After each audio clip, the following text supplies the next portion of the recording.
Ayan mga kapatid, itong may mga nagtatanong kasi, lalong-lalo sa mga page, sa mga kung ano-anong grupo natin ng mga Easy Ride user, no, sa ating mga page group, ayan, sa GC.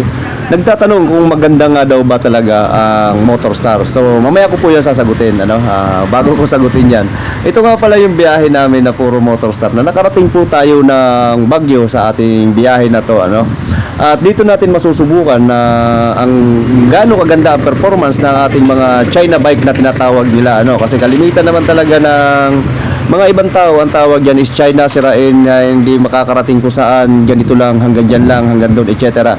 So dito nyo makikita naman na itong yung binibiyahe namin na lagi ko rin ina-upload nung mga nakaraan pa hanggang sa ngayon, na hindi ko pa rin natatapos i-upload yung aming mga biyahe na to, simula galing Manila to Baguio, Baguio to Manila.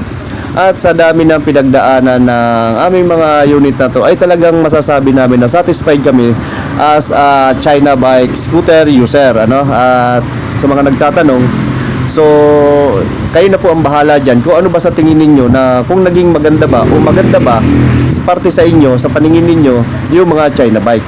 Kasi unang-una mga kapatid, as a mechanic, kagaya sa akin na marunong gumawa, hindi po ako magaling, marunong lang. Ayan.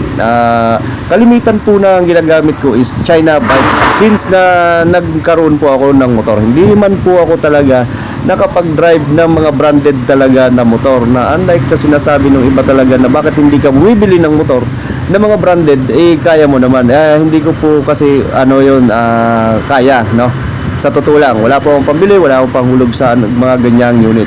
Basta ang mahalaga kasi mga kapatid sa ating pagbibiyahe is yung mahal natin yung ating unit, kung ano pa man yan, di ba? Mahalin din natin yan, kausapin natin kung tayo ay may biyahe. At hindi lang po ito yung mga naging biyahe ko, itong marami namin, marami pa po akong biyahe na ginawa na ako lang ang mag-isa. So nanggaling po yan dito sa Manila to Samar, Samar to Manila. So ganun po ang naging biyahe ko niyan. At ayan, pinagmamalaki ko yan na China scooter yung aking gamit. Hindi ko po yan dinidiscriminate. Bakit? Nakakarating po yan kung saan-saan. At ang kagandahan kasi dyan mga kapatid, napaka affordable ng unit ng Motorstar, At ang isa pa, yung mga pyesa is marami tayong makukuhanan na iba't ibang brand ng unit.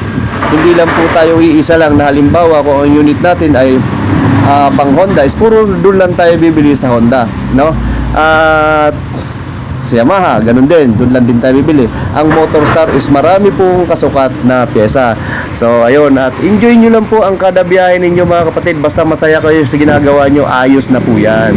Yun ang pinaka-importante dyan, na syempre ang proper maintenance. So yun, sasagutin ko na yung katanungan kanina, So kaya nga sa caption ko, na kung matibay daw ba o maganda yung Motorstar. Wala na po ako masasabi dyan, tungkol dyan is maganda talaga. Or kung nasagot ko na kanina pa yung tanong ninyo, doon sa aking pagpapaliwanag. Kasi sa totoo lang mga kapatid, ang China bike ay napakasarap gamitin. Una-una, napakamura ng pyesa. Marami tayong mabibili ang pyesa. Marami tayong katulad na pyesa. Marami tayong mga iba't ibang grupo na pwede natin pagtanungan. At yun lang ang masasabi ko sa inyo. Ingatan at alagaan ninyo. Ma-China bike man yan o hindi. Pag hindi ninyo inalagaan, hindi po tatagal talaga ang inyong unit. Kaya yun po ang masasabi ko sa inyo sa mga katanungan na yun, na kung maganda ba ang Motorstar. Nasa pag-aalaga na po yan ninyo kung paano po ninyo aalagaan ang inyong magiging unit o magiging motor. Kasi kung barubal kayo gumamit, hindi po talaga tatagal kahit anong gamit ninyo o kahit anong unit pa yan ang mangyari sa gagamitin ninyo, So yun lang, maraming salamat at ingat po tayong lahat lagi mga kapatid sa ating mga biyahe, sa ating mga rides. At yan, nakikita nyo naman yan, puro China bike yan, mga tumatakbo na yan. Sana nasagot ko po yung katanungan ng iba. Maraming salamat, ingat po tayong lahat. Thank you mga kapatid.